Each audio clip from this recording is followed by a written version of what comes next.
So what were some of the steps that you took to attack the debt? And like at what point was it when you realized that you had, a huge amount of debt and you needed to do something about it?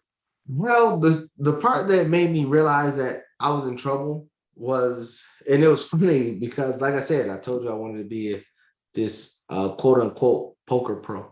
I would play in San Antonio. I would play poker in San Antonio, and then when my bankroll would get low, I would go back to the town where I was in the military at and play poker, and then I would recoup my money that I lost in San Antonio. Then I would come back and then play in San Antonio, lose again. This went over and over, I say about 10 or 12 times of me losing in San Antonio, getting down to the minimum amount of money I can play with and going to Colleen, making the money back, and then coming back to San Antonio.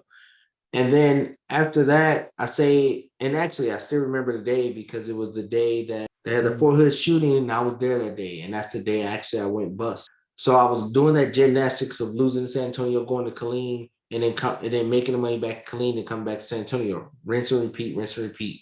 And then when I went to Colleen, the Fort Hood shooting happened, and then I actually lost my recruit money in Colleen because players get better and I got worse, or it just wasn't my day. On the ride home, now I'm sitting there wondering, like, what am I going to do? I failed literally at life of being a man, especially having a family and all that. And I didn't have any income. I didn't have any money to re-up with, no money to gamble with to try to get the money back.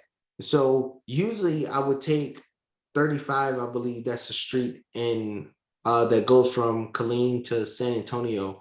I usually take that back, but some reason I took the long route home back to San Antonio. So instead of being a 2 hour drive, 2.5 hour drive, it became a 3.5 hour drive. But me, I've always been a AM, I always listen to AM radio. I mean, I know now you got podcasts and Spotify and series and all that, but I was always an AM radio guy.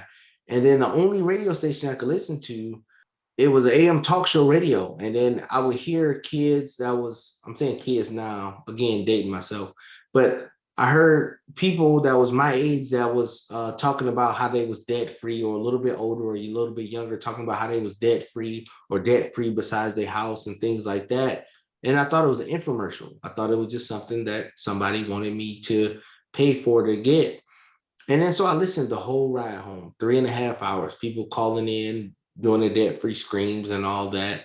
And then I'm thinking, like, this is a gimmick or whatever. But I heard the name Dave Ramsey. That was a talk show host. I never heard him before. So, but I listened, I listened. And then I get back to San Antonio. And then the only thing I sit there and I was like, okay, that was a gimmick ride, but now it's what is it to do?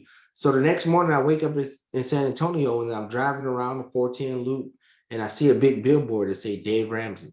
And I remember him from the night before. And then I said, all right, I'm about to listen to what this guy say. And then he had a book and it was close to Christmas time or close to the winter season. And then he had a discount on his book for like $10.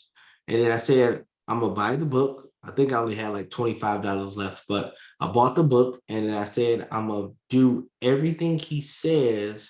And then once it don't work, because again, I still believe it was an infomercial. Once it didn't work, I was going to, and now it's gonna sound foolish and crazy, but I said I was gonna call this radio station and cuss them out and say that it didn't work. Not that I was mad at him, I was mad more at myself that I failed. So I wanted to blame somebody else other than myself. So anyway, so I buy the book and then I read the book. I read the book in, I say 48 hours. I read the whole book and then I read it again. And then on top of that, I buy the audiobook so I can have it in my car so I can listen to it everywhere I go. And then so I just said, I'm gonna get this down, I'm gonna get this down pat, and then I'm gonna do it. And then right around that time that happened, I'm reading the book, reading the book, reading the book. Yeah. I get an offer to go to Iraq. And then I told myself that if I can get to Iraq and then I can deploy and then some of the debt that I have. And then so I volunteered to go to Iraq, even though I had no obligation to go at all. No obligation to go at all. So I went to Iraq. I actually paid off all my credit card debt. I paid off all my car debt. So the whole time I'm at Iraq, most soldiers saving money so they can get home to buy a car and stuff like that. I did it to pay off debt, excluding the house. You know, I paid off my car, I paid off my credit cards. And then from there, it was just now I'm back. What the heck am I going to do? While I was there in Iraq, I started seeing that the momentum was starting to shift. Like, hey, I can pay off this debt, pay off this debt. So when I came back from Iraq, the only thing I had left was a house payment. And the house payment was around $1,200, $1,300 a month at the time. And that's how it all started for me. I was a person that was heavily in debt, no income, and I knew I had no options because I didn't have the debt and then I had the house. And then even though we was in the financial crisis, I said, maybe I can get out of this house for what I still owe on it, which was all of the hundred and so thousand that I still owed on it from what I bought it for. And that's how I just played it. Okay, now you got out of the consumer debt. Now you have the house debt. So now how can you work it to get out of building wealth after that?